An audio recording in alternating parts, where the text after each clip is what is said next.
ओम ह्रीं नमो अरहन्ताण। ओम ह्रीं नमो सिद्धाण।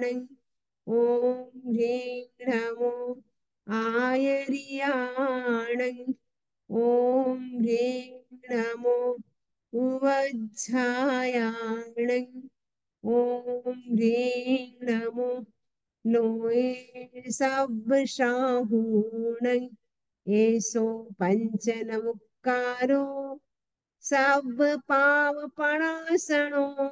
मंगलाणंच सभ्ये सिंह पढ़मं हवै मंगलम। पढ़मं हवै मंगलम।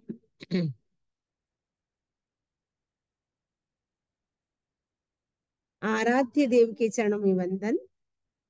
आदरणीय श्रवणी जी, उपस्थित भाइयों तथा बहनों, नौ पदार्थ की हमारी चर्चा चल रही है।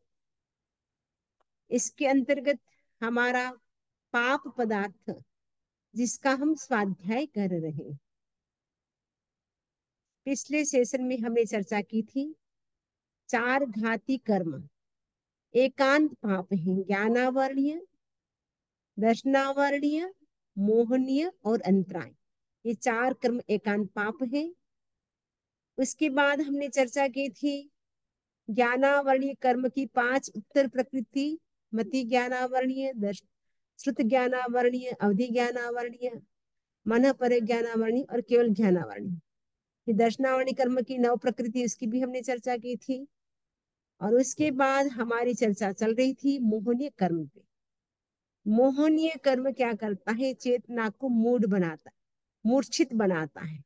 जैसे मद्यपान करने वाला जो मदिरा का पान करता है, बहुत ज्यादा मदिरा पी लेता है, उसके बाद उसे कुछ भी सूझबूझ नहीं रहती है, सुध-बुध नहीं रहती है, क्या करना चाहिए क्या नहीं करना चाहिए, सारा विवेक उसका समाप्त हो जाता है। वैसे ही मोहनीय कर्म भी हमारा विवेक समाप्त कर देता है, हमारी चेतना को विकृत बना देता है, मूड बना देता है, मूर्छित बना देता है। तो मोहनीय कर्म के दो प्रकार, दर्शन मोहनीय और चारित्र मोहनीय। तो जो दर्शन मोहनीय है वो क्या करता है? सम्यक्त को प्राप्त नहीं करने देता है। जब तक दर्शनावरणीय कर्म का, दर्शन मोहनीय का उदय रहता है, तब तक सम्यक्त की प्राप्ति नहीं होती है। और चारित्र मोहनीय कर्म का उदय होता है, तब तक हमें चारित्र की प्राप्ति नहीं होती है। जो दर्शनावरणीय कर्म है, जो दर्शन मोहनीय है, उसकी तीन प्रकृति है: सम्यक्त मोहनीय, मिथ्यात्व मोहनीय, मिश्र मोहनीय। तो सम्यक्त मोहनीय क्या है? तो सम्यक्त मोहनीय क्या करता है? जब तक सम्यक्त मोहनीय कर्म का उदय रहता है, तब तक जीव को क्षायिक सम्यक्त की प्राप्ति नहीं होती है, औपशमिक सम्यक्त की भी प्राप्ति नहीं होती है। और मिथ्यात्व मोहनीय क्या करता है? जीव में तत्वों के प्रति श्रद्धा पैदा नहीं करने देता है, यानी उसकी विपरीत श्रद्धा बनी रहती है। उसे कहते मिथ्यात्व मोहनीय कर्म। और मिथ्यात्व मोहनीय कर्म का उदय होता है जीव को, तब तक जीव मिथ्या दृष्टि रहता है। तीसरा है सम्यक मिथ्यात्व मोहनीय, जिसको मिश्र मोहनीय भी बोल सकते हैं, सम्यक मिथ्यात्व मोहनीय भी बोल सकते हैं। ये मोहनीय कर्म ऐसा है जो हमारा जो माइंड है उसको वो कंफ्यूजन में डाल देता है। उसे पता नहीं चलता है क्या करना चाहिए क्या नहीं करना चाहिए, डावाडोल स्थिति रहती है उसकी। तत्वों में श्रद्धा भी नहीं होती है और अश्रद्धा भी नहीं होती है। जब तक ये सम्यक्त मोहनीय कर्म का उदय रहता है जीव को, तब तक क्षायोपस्मिक सम्यक्त की प्राप्ति नहीं होती है। तो दर्शन मोहनीय जो मोहनीय कर्म है, इसमें दर्शन मोहनीय, इसकी तीन प्रकृति होगी: सम्यक्त मोहनीय, मिथ्यात्व मोहनीय और सम्यक मिथ्यात्व मोहनीय। जो चारित्र मोहनीय है, इसकी 25 प्रकृति है। तो चारित्र मोहनीय कर्म की 25 प्रकृति कौन सी है, इसको हम पढ़ेंगे। चारत मोहनी तणो तणी छे 25 प्रकृत, त्या प्रकृत तणा छी जुआ जुआ नाम, त्या उदासु जीव तणा नाम तेहवा, કર્મની જીવરા જુआ जुआ परिणाम।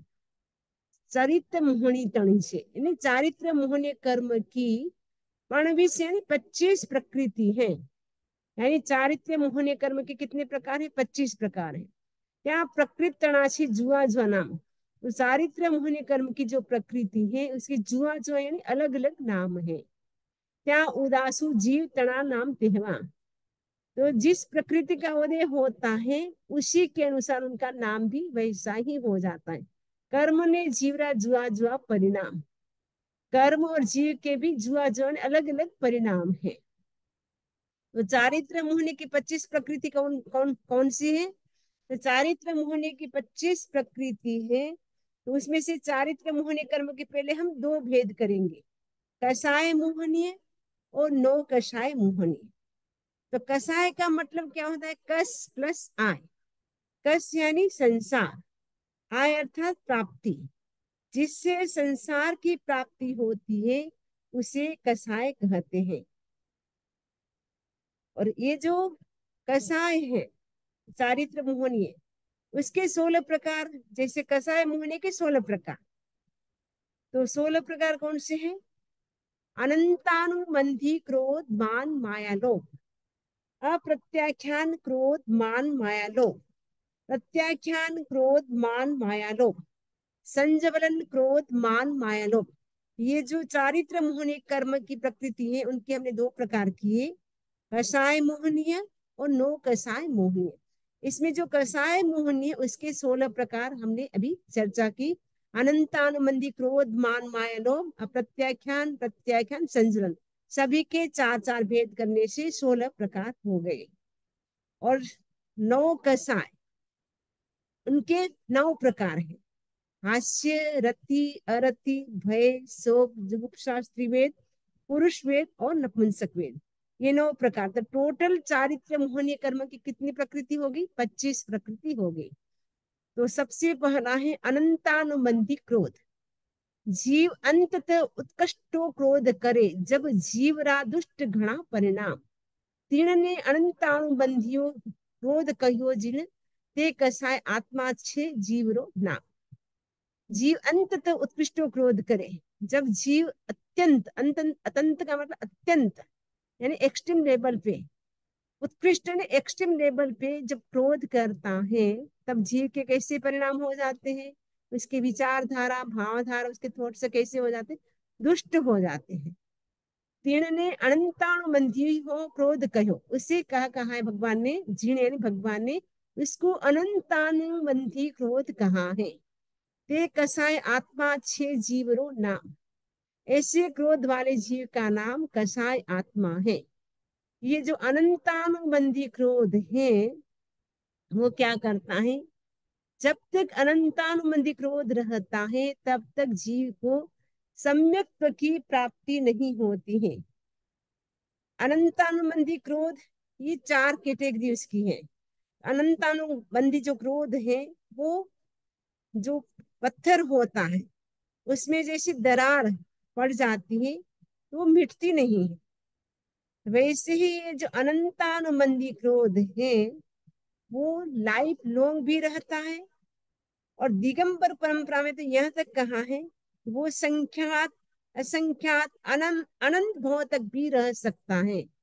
संख्यात भाव भी रह सकता है, असंख्यात भाव भी रह सकता है और अनंत भाव तक भी ये अनंतानुबंधी क्रोध रह सकता है। यानी एक्सट्रीम लेवल पे जब व्यक्ति को गुस्सा आता है वो गुस्सा है वो संख्यात भाव तक, असंख्यात भाव और अनंत भाव तक भी रह सकता है।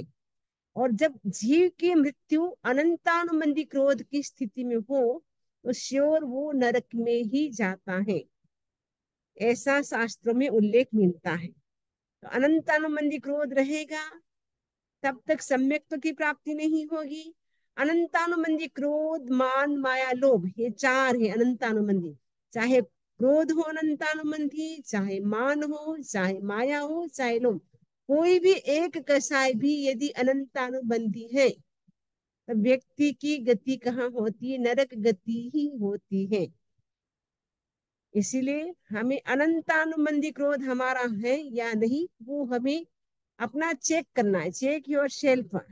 अनंतानुबंधी कसाय कब बनता है? कहा जाता है किसी के साथ हमारी बोलचाल होगी, अनबन होगी, 1 साल तक भी हम उनसे खमत खामना नहीं करते हैं, क्षमा याचना नहीं करते हैं, तब वो कसाय है वो अनंतानुबंधी कोटि में चला जाता है। इसीलिए किसी से भी अगर हमारी अनबन हो गई है तो हमें क्या कर लेना चाहिए? उससे खमत खामना कर लेना चाहिए।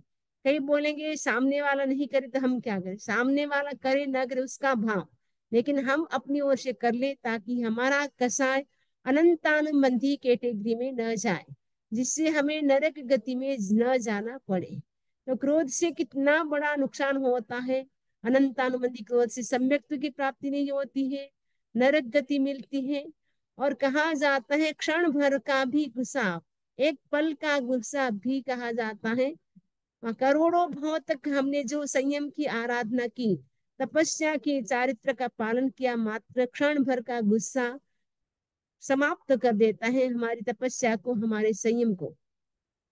जैसे गोडाम है, कपास का गोडाम, एक चिंगारी लगती है तो पूरे कपास के गोदाम को वो जला देता है।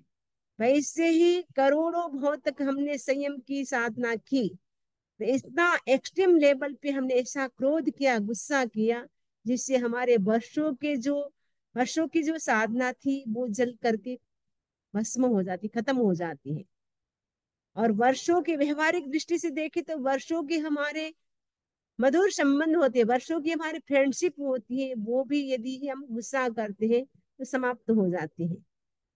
आध्यात्मिक दृष्टि से भी गुस्सा का नुकसान होता है, व्यवहार से भी हमारा नुकसान होता है। और जिस घर में कोई गुस्सेल व्यक्ति होता है उसके घर का एनवायरमेंट भी अच्छा नहीं रहता है। तो गुस्सा करने से कहा जाता है, क्रोध करने से शरीर में भी कई प्रकार की बीमारियां आती है। कई के माइग्रेन होता है, कईयों के एसिडिटी की प्रॉब्लम होती है, कईयों के अल्सर होता है। तो उसका कारण क्या है? गुस्सा। तो गुस्सा करने से हमें हमारा हेल्थ है वो भी ठीक नहीं रहता, उसके ऊपर भी प्रभाव पड़ता है। आध्यात्मिक दृष्टि से भी नुकसान होता है, व्यवहार से भी हमारे जो मधुर संबंध होते वो भी खत्म हो जाते हैं। इसीलिए अगर हमें क्रोध आता है तो हमें सोचना है कि हमें क्रोध क्यों आता है। क्योंकि कहा जाता है जब व्यक्ति के शरीर में पित्त की मात्रा बढ़ जाती है तब उसे गुस्सा आता है। रंग चिकित्सा में माना जाता है कि जब हमारे बॉडी में रेड कलर बढ़ जाता है तब व्यक्ति को क्रोध आता है। तो क्रोध आने की व्यवहारिक दृष्टि से देखें तो जब हमारे में टॉलरेंस पावर नहीं होता है, सहन करने की क्षमता नहीं होती है, तब हमें गुस्सा आता है। किसी ने हमें कुछ कहा तो हमको लगता है अरे ये कौन कहने वाला है हमें, हम सब जानते हैं, आई नो, मैं सब जानता हूँ, आप मुझे कौन कौन से कहने वाले। व्यक्ति को जब अहंकार पर चोट लगती है तब व्यक्ति को गुस्सा आता है। या किसी ने ऐसा वाक्य बोल दिया सामने वाले ने, तो व्यक्ति को गुस्सा आएगा। सामने वाले व्यक्ति को ऐसा वाक्य बोला जो सामने वाले व्यक्ति के दिल को हर्ट करे। जैसे द्रौपदी ने छोटा सा वाक्य बोला था, अंधी का बेटा अंधा, इस छोटे से वाक्य ने क्या कर दिया? महाभारत खड़ा कर दिया। इसे बोलना भी हमें तोल करके चाहिए कि हमें कैसे बोलना चाहिए जिससे वातावरण है वो अच्छा रहे। यदि हम कटु शब्द का प्रयोग करते हैं जिससे वातावरण भी खराब होता है। और महाभारत होने से कितने कितने लोगों की हिंसा हो गई, कितना बड़ा महाभारत हुआ जिससे कितने कितने जीव मृत्यु को प्राप्त हो गए। तो बोलना भी हमें विवेक से चाहिए, कैसे शब्दों का हमें प्रयोग करना चाहिए, एक दूसरे को हम सहन करें। किसी ने कहा है एक रेवे गरम, दूजो रेवे नरम, तो बड़ो रेवे धर्म। दोनों होवे गरम, फूटा दोनारा करम। ये दोनों ही गरम हो जाए तो मुश्किल हो जाता है। एक गरम एक नरम रहता है तब तो क्या है, दोनों का एडजस्टमेंट हो जाता है, कंप्रोमाइज कर ले कि किसको गर्म होना है किसको ठंडा होना है।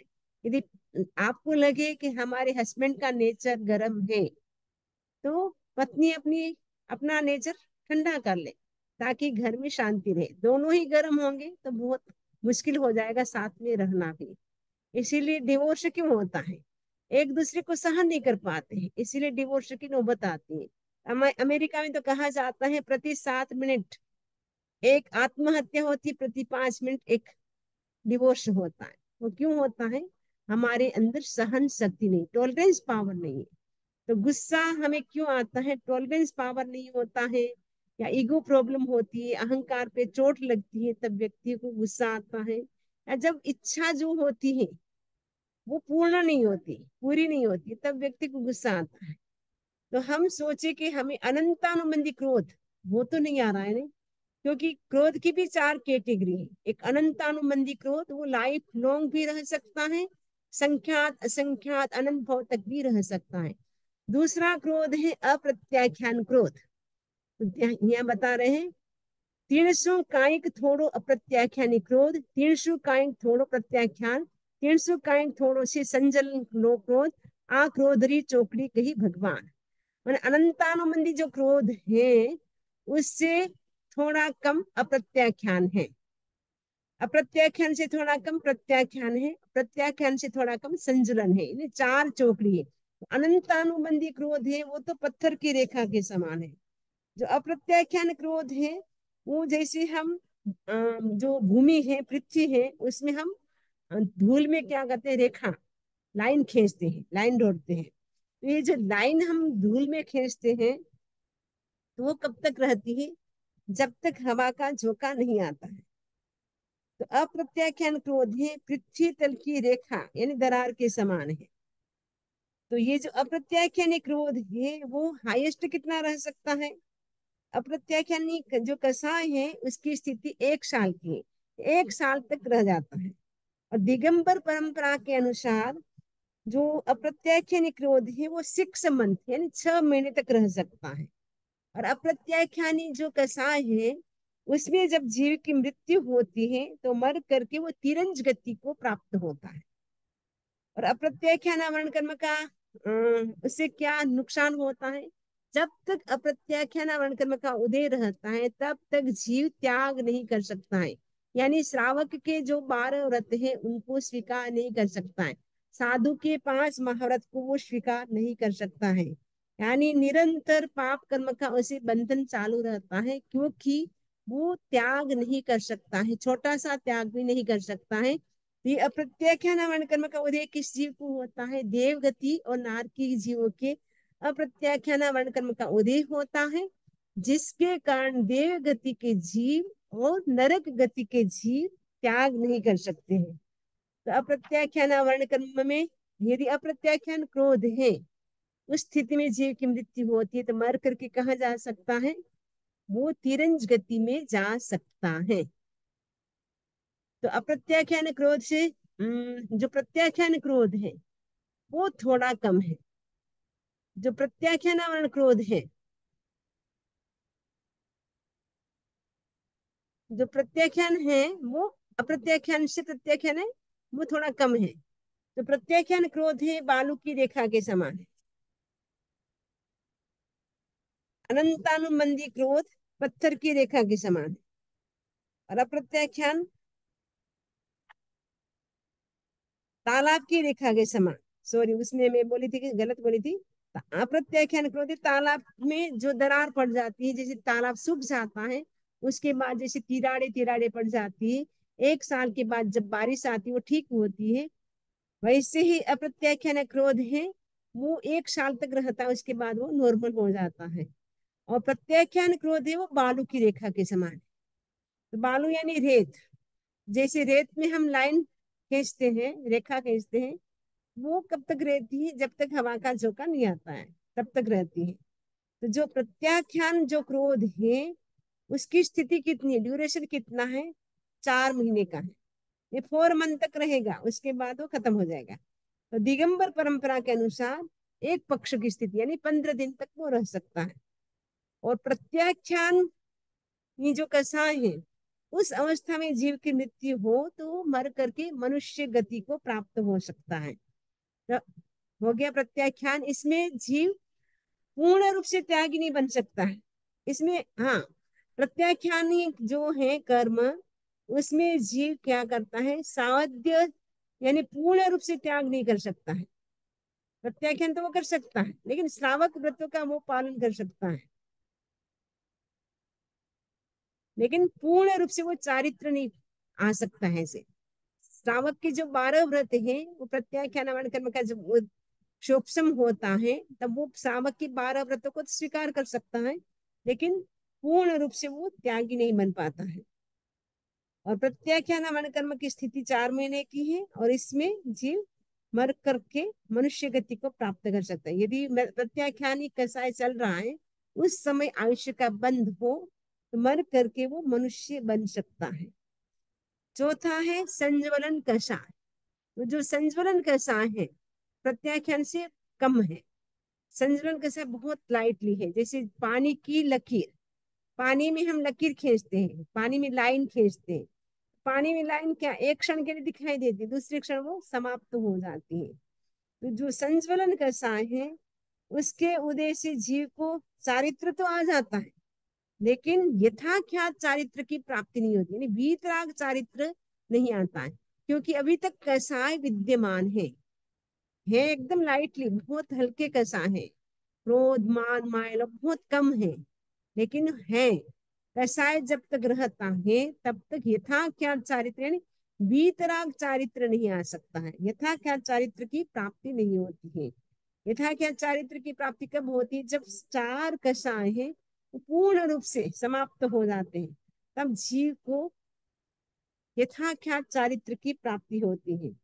ये जो संज्वलन कषाय है, वो जल की रेखा के समान है, और इस संज्वलन कषाय की स्थिति में जीव की मृत्यु हो, वो देव गति को प्राप्त होता है। और इसकी ड्यूरेशन कितनी है? एक पक्ष की 15 दिन तक रहता है। और दिगंबर परंपरा के अनुसार ये जो संज्वरण कषाय है, वो अंतर मुहूर्त रहता है। अंतर मुहूर्त का मतलब होता है जो 48 मिनट है, उनमें 2 समय कम, एक समय पहले आगे कम कर देते हैं, बाद में एक समय कम कर देते हैं। बीच का जो टाइम होता है, वो होता है अंतर मुहूर्त का टाइम। अंतर मुहूर्त तक वह रह सकता है, ऐसा कौन कहता है? दिगंबर परंपरा। और ऐसे आगम में कहा है 15 दिन तक इसकी ड्यूरेशन है, यानी संजुलन कसाय बहुत लाइटली नहीं, 15 दिन में वो खत्म हो जाता है। जैसे पक्षी आती है, पक्षी प्रतिकरण कर लेता है, खमत खान कर लेता है, फिर नॉर्मल हो जाता है। तो ये जो कषाय है, इसकी 4 कैटेगरी बताई: अनंतानुबंधी क्रोध, अप्रत्याख्यान, प्रत्याख्यान, संजुलन, ये 4 प्रकार के क्रोध है। ये 4 प्रकार के क्रोध में सबसे खतरनाक है अनंतानुबंधी क्रोध, क्योंकि अनंतानुबंधी क्रोध रहेगा तब तक सम्यक की प्राप्ति नहीं होगी। और जब अप्रत्याख्यान क्रोध रहेगा, तब तक त्याग नहीं कर पाएगा, किसी भी प्रकार का वो त्याग नहीं कर सकता है। प्रत्याख्यान वर्ण कर्म का उदय होगा तो श्रावक के व्रतों को स्वीकार कर सकता है। और संजुलन कसाय रहता है तब वो चारित्र को स्वीकार कर सकता है, लेकिन यथाख्यात चारित्र की प्राप्ति नहीं होती है। अनंतानुबंधी कसाय में जीव की मृत्यु होती है। अनंतानुबंधी क्रोध जब आता है, उस समय जीव की मृत्यु होती है, तब वो नरक गति में जाएगा। अप्रत्याख्यान कसाय जब चल रहा है, उसमें मृत्यु हो जब जीव की, तब वो तिरंज गति में। प्रत्याख्यान कसाय जब जीव का होता है, उस समय मृत्यु हो तो मनुष्य गति। और संजुलन कसाय में अगर जीव की मृत्यु होती है, तो वो देव गति को प्राप्त हो सकता है। ये 16 प्रकार होंगे: अनंतानुबंधी क्रोध मान माया लोभ, अप्रत्याख्यान क्रोध मान माया लोभ, प्रत्याख्यान क्रोध मान माया लोभ, संज्वलन क्रोध मान माया लोभ। ये 4 4 4 ऐसे करके 16 हो गया। अब नो कषाय। नो कषाय यानी नो का मतलब नहीं, कषाय नहीं है, लेकिन वो क्या करता है? कषाय को सपोर्ट करता है। तो कषाय को सपोर्ट करने से वो उसका नाम नो कषाय। एक्चुअल में वो स्वयं तो गुस्सा नहीं है, कषाय नहीं है, लेकिन वो कषाय को सपोर्ट करता है, इसीलिए इसका नाम है नो कषाय। तो वो 9 प्रकार का है। जैसे हंसी करता है कई व्यक्ति, तो हास्य, हास्य क्यों करता है? हंसी मजाक क्यों करता है? उसे हास्य कर्म प्रकृति का उदय होता है, इसीलिए वो करता है।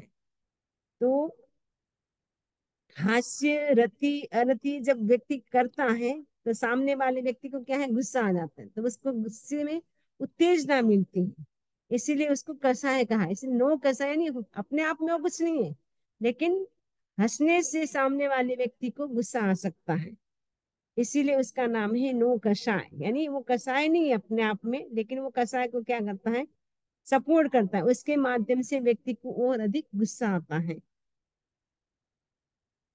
300 इन रीते मानरी चौकड़ी कहनी माया ने लोभरी चौकड़ी इम जानो, चार चौकड़ी प्रसंगी कर्मारा नाम, कर्म प्रसंगी जीवरा नाम पिछाने। इन रीते, जैसे अनंतानुबंधी क्रोध की हमने चौकड़ी बताई, वैसे ही अनंतानुबंधी मान, अनंतानुबंधी माया, अनंतानुबंधी लोभ, ये सबकी चौकड़ी है, चार चार चौकड़ी है, यानी चार चार कैटेगरी है सबकी। जीव क्रोध करे क्रोध री परकत सु, मान करे छे मान री परकत सु ताम, माया कपट करे छे माया री प्रकट सु, लोभ करे छे लोभ री पकत सु आम। माने जीव क्रोध क्यों करता है, जब क्रोध प्रकृति का जब उदय होता है जीव को, तब वो क्रोध करता है। मान यानी अहंकार, ईगो क्यों करता है, ईगो प्रॉब्लम भी बहुत बड़ी प्रॉब्लम है। आई इन एवरीथिंग में ही सब कुछ, दूसरों को कुछ नहीं मानता है। तो मान ये क्यों करता है, जब मान प्रकृति का उदय होता है व्यक्ति अहंकार करता है। वैसे माया प्रकृति, माया छल कपट करना, चीटिंग करना, वो क्यों करता है, माया प्रकृति का उदय होता है इसीलिए। लोभ करे छे लोभ हरी परकत सु आम, लोभ की प्रकृति का जब उदय होता है तब जीव लोभ करता है। क्रोध करे तीन सु जीव क्रोधी कहायो, उदय आई ते क्रोध री प्रकट कहानी, इन हिज रित मान माया ने लोभ, यानी पिण लीजो इन हिज रीत पिछाणी। क्रोध करे तीन सु जीव क्रोधी कहायो, ये क्रोधी क्यों कहता है जीव, क्रोध करने से जीव को क्रोधी कहा जाता है। उदय आई ते क्रोध री प्रकृत कहानी, और जो प्रकृति उदय में आती है वह क्रोध प्रकृति कहलाती है। उदय में जो प्रकृति आई में आती है, ते मैंने वे क्रोध प्रकृति कहानी में कहती है, कहलाती है। इन हिज रीत मान माया ने लोभ, यानी पिण लीजो इन हिज रीत पिछाण। इसी प्रकार जैसे क्रोध करने से जीव क्रोधी कहलाता है, और जो प्रकृति उदय में आती है वह क्रोध प्रकृति कहलाती है, वैसे ही इसी प्रकार मान माया और लोभ, इन सभी प्रकृति को वैसे ही पिछाणी यानी पहचाने। जीव हसे छे हास्य रे परकत उदेसु, रीत अरितरी प्रकृत सुरित अरित बधावे। भय प्रकृत उदय हुआ भय पामे जीव, शोक प्रकृत उदय उदय जीव ने शोक आवे। तो नो कैसा है, उसमें पहली प्रकृति हास्य, हसे छे, हंसता है। जीव हंसता क्यों, लाफिंग क्यों करता है, दूसरों के ऊपर हंसता क्यों है, कभी कभी अपने आप भी हंसता है, कभी कभी दूसरों पे हंसता है। हंसता क्यों है ना, हास्य प्रकृति का जब उदय होता है तब जीव हंसता है। इसी प्रकार रति अरति, रति अरति प्रकृति के उदय से जीव रति अरति को बढ़ाता है, बधावे नहीं बढ़ाता है। और भय प्रकृति के उदय से जीव को भय लगता है। कई लोग ऐसे होते हैं इनको बहुत ज्यादा भय लगता है, कहीं भी जाते हैं तो उनको भय लगता है, घर में बैठे बैठे भी भय लगता है, डरते रहते हैं। तो इसका मतलब उनके भय प्रकृति कर्म का उदय है, इसलिए वो डरते हैं। शोक, कई लोग शोक करते रहते हैं, मैंने किसी की मृत्यु होगी या किसी वस्तु का वियोग हो गया, तो छोटी छोटी बातों पे वो शोक करता है, और धीरे धीरे वो शोक करते करते वो टेंशन करता है, फिर डिप्रेशन में चला जाता है। तो वो उनकी उस ऐसी प्रकृति का, शोक प्रकृति का उदय है, इसलिए उसके शोक शोक होता है। दुगुंछा आवे दुगुंछा पकत उदेशु, अस्त्री वेद उदेशु वेदे विकार, तीन ने पुरुष तनी अभिलाषा होए छे, वेंतो वेंतो हुए बहुत बिगाड़। यानी दुगुंछा यानी दुर्गुंछा, किसी को देख करके दुर्गुंछा घृणा होती है, अरे ये कैसा है, बिल्कुल भी सफाई नहीं है। किसी व्यक्ति को देख करके, किसी वस्तु को देख करके हमें जो घृणा होती है, उसका कारण क्या है, तो वो घृणा यानी जुगुप्सा, जुगुप्सा प्रकृति कर्म का उदय होने से जीव को घृणा होती है। और स्त्री वेद उदय छे वेदे विकार, स्त्री वेद, जो स्त्री वेद, पुरुष वेद और नपुंसक वेद, तीन वेद होते हैं। तो स्त्री वेद का मतलब क्या है, स्त्री को पुरुष के साथ गमन करने की इच्छा होती है, पुरुष को स्त्री के साथ, और जो नपुंसक होता है उसको स्त्री और पुरुष दोनों के साथ गमन करने की इच्छा होती है। तो वो होता है स्त्री वेद, पुरुष वेद और नपुंसक वेद। टोटल कितनी प्रकृति होगी? 9 प्रकृति होगी। कसाय 9 कसाय की 9 प्रकृति, कसाय मोहनी की 16 प्रकृति, तो टोटल चारित्र मोहनी की 25 प्रकृति हो गई। जो जुगुप्सा प्रकृति के उदय से जुगुप्सा होती है, स्त्रीवेद के उदय से विकार बढ़कर पुरुष की अभिलाषा होती है। यह अभिलाषा बढ़ते बढ़ते बहुत बिगाड़ कर डालती है। पुरुष वेद के उदय से स्त्री की और नपुंसक वेद के उदय से स्त्री और पुरुष दोनों की अभिलाषा होती है। जिन भगवान ने कर्म को वेद तथा कर्मोदय से जीव को सवेदी कहा है। मिथ्यात्व उदय जीव हुए मिथ्याति, चारित्र मोह उदय जीव हुए कुकर्मी। इत्यादि माठा माठा से जीवरा नाम, भले अनारे हिंसा धर्मी। मिथ्यात्व उदय जीव हुए मिथ्याति, जब मिथ्यात्व प्रकृति का उदय होता है तब जीव मिथ्यात्वी होता है। और चारित्र मोह उदय जीव हुए कुकर्मी, जब चारित्र मोह कर्म का उदय होता है तब जीव क्या बन जाता है? कुकर्मी, यानी बुरे बुरे वो कर्म करता है, जो नहीं करने योग्य कर्म करता है। तो वो क्या करता है? नहीं करने योग्य कर्म कौन से है? हिंसा करता है, झूठ बोलता है, चोरी करता है, यानी 18 पाप जो है उससे संबंधित जो भी काम करता है वो सब के सब क्या है? अनार्य कर्म है। इत्यादि माठा माठा से जीवरा नाम, माठा माठा का मतलब है बुरे बुरे, ये नाम है। भले अनार्य हिंसा धर्मी, और हिंसा धर्मी आदि हल्के नाम इसी कर्म के उदय से होते। जो कुकर्मी है, अनार्य है, हिंसा करता है, वो मिथ्यात्व कर्म का उदय जब होता है तब जीव मिथ्यात्व हो जाता है। चारित्र मोहनीय कर्म का उदय होता है तब जीव कुकर्मी बन जाता है, यानी बुरे कर्म करने वाला हो जाता है। इत्यादि ये जो माठे माठे जो बुरे बुरे जीव के जो नाम है वो क्यों है? कि उसके कर्म के कारण। अनार्य और हिंसा धर्मी, वो अनार्य होता है, कर्मी होता है, हिंसा धर्मी आदि जो इनके बुरे नाम है, हल्के नाम है, इसी कर्म के उदय से होते हैं। चौथो घन घात्यो अंतराय कर्म से तीणरी, प्रकृति 5 कही जिण ताम, ते 5वीं प्रकृति पुद्गल चौफर्षी, क्या प्रकृति रहा छे जुआ जुआना। अब ये नया प्रसंग आ रहा है अंतराय कर्म का, तो उससे संबंधित पढ़ लेते अभी, नहीं तो टाइम है अपना। चौथो घन घाती, यानी 4 कर्म जो घाती कर्म है उनमें फर्स्ट था ज्ञानावरणीय, दूसरा था दर्शनावरणीय, तीसरा था मोहनीय। तो मोहनीय कर्म की हमारी लंबी चौड़ी चर्चा होगी।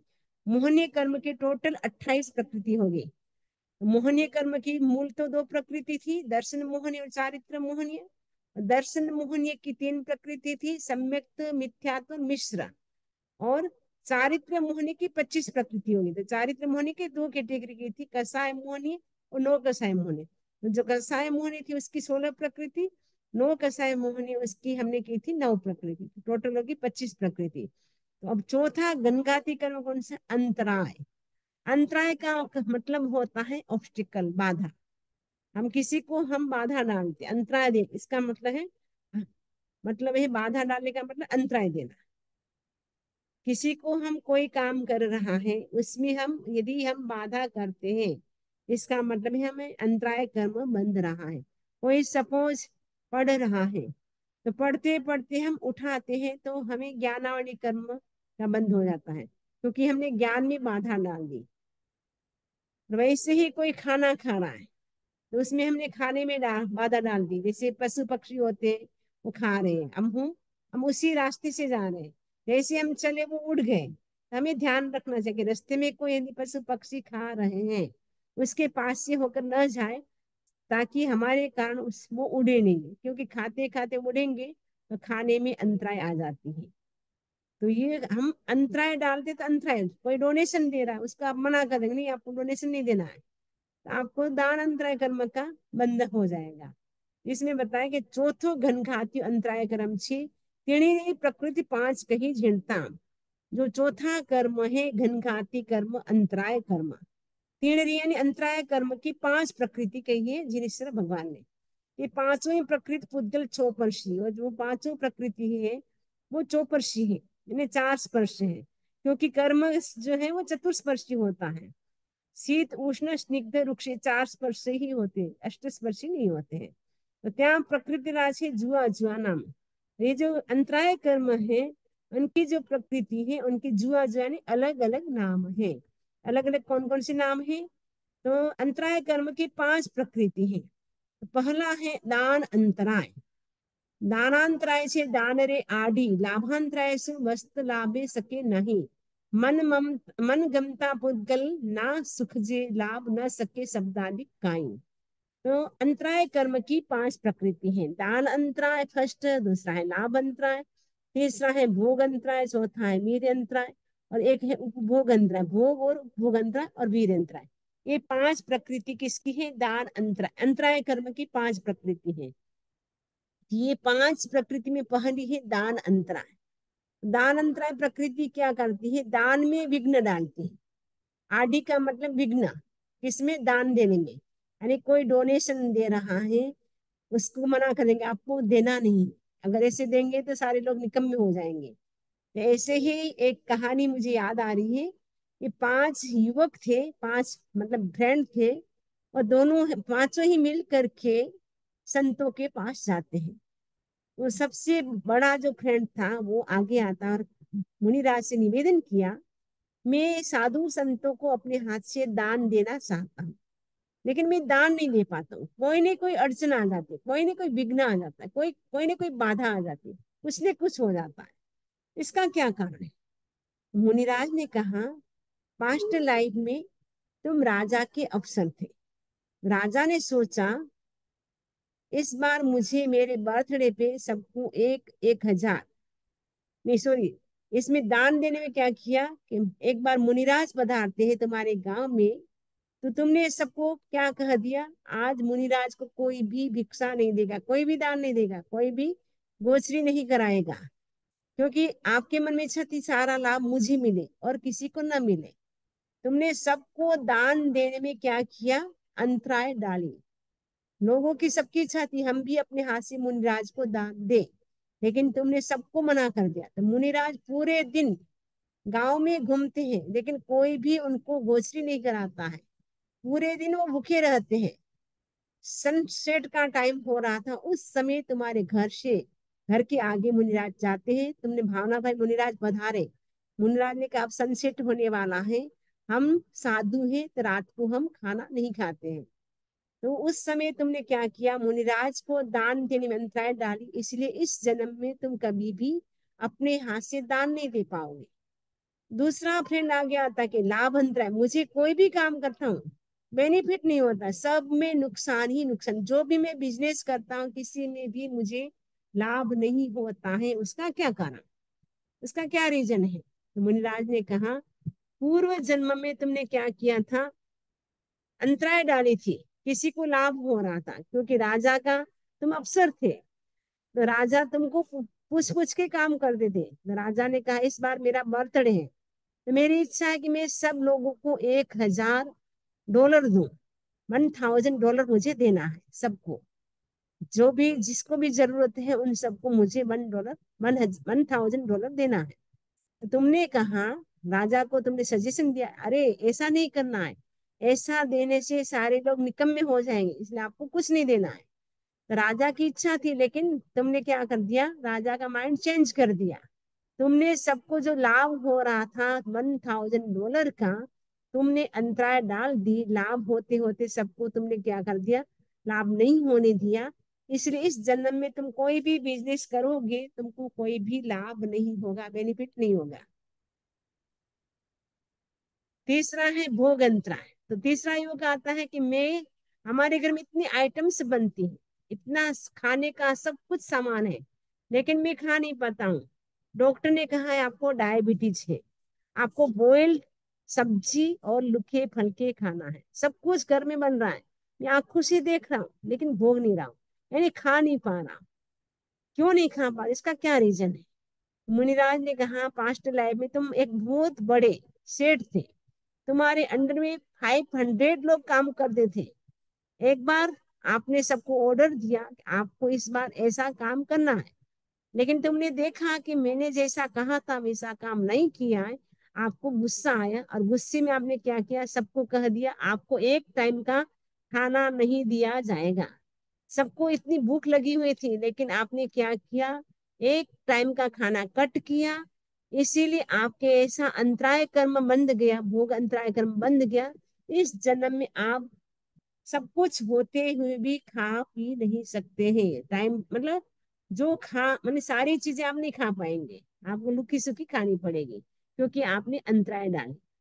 इसलिए भोग भी नहीं कर पा रहे। और उपभोग, भोग का मतलब एक बार चीज को भोग करते हैं। जैसे पानी है, खाना है, उसको हम एक बार खा सकते हैं, दूसरी बार उसका हम यूज नहीं कर सकते।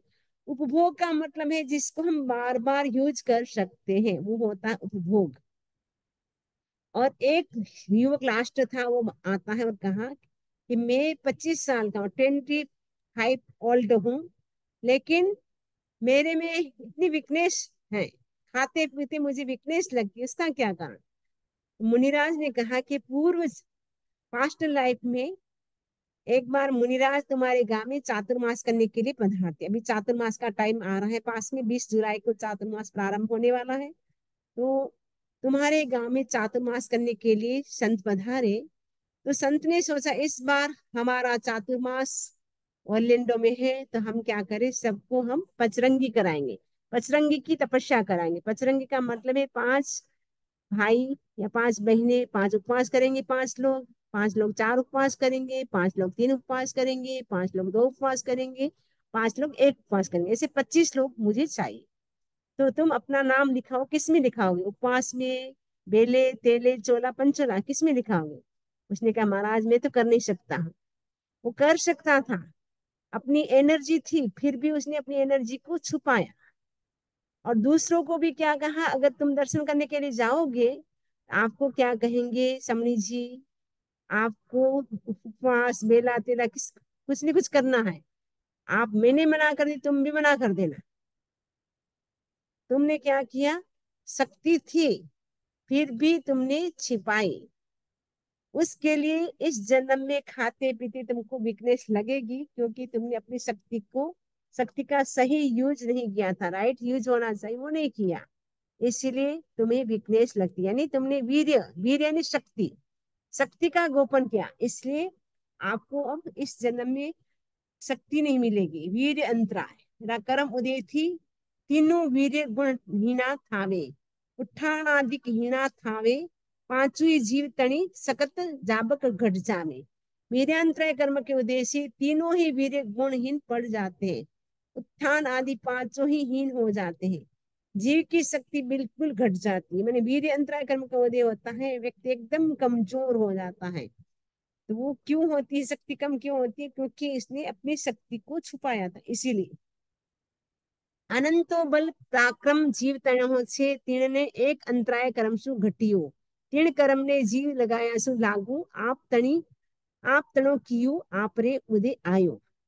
जीव का बल पराक्रम अनंत है, मैंने हमारे अंदर अनंत शक्ति है, लेकिन एक अंतराय कर्म के उद्देश्य जीव ने अपनी शक्ति को क्या कर दिया, घटा दिया। वह कर्म जीव के लगने से लगा है, मैंने खुद नहीं लगाया है, दूसरों ने कुछ नहीं किया है, खुद का किया हुआ खुद के ही उदय में आया है।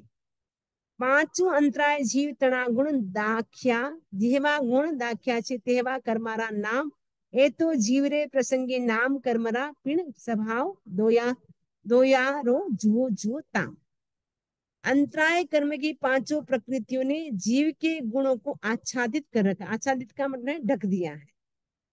आच्छादित गुणों के अनुसार ही कर्मों के नाम है। जैसे जैसे गुण ढके उनके अनुसार दान को ढका, दान अंतराय हो गया, लाभ को ढका था लाभ अंतराय हो गया, भोग को ढका था भोग अंतराय, वैसे उपभोग अंतराय, वीर्य अंतराय। कर्मों के नाम जीव के प्रसंग से है, परंतु जीव और कर्म दोनों के स्वभाव अलग अलग है। ये अंतराय कर्म हमारा हो गया। ये तो 4 घनघातीय कर्म कहा जीण, जिवे अघातीय कर्म छे 4, त्या में पुण्य पाप दोनों कहा जीण, वे पाप तणो पहुंच विस्तार। हम अघाती कर्म की चर्चा चलेगी, तो इसकी चर्चा हम आगे चलेंगे करेंगे। अब इससे संबंधित किसी को कोई प्रश्न हो तो पूछ सकते हैं, इसी आशा के साथ। ओम अरहम, ओम अरहम। हाँ, आप पूछ सकते हैं प्रश्न।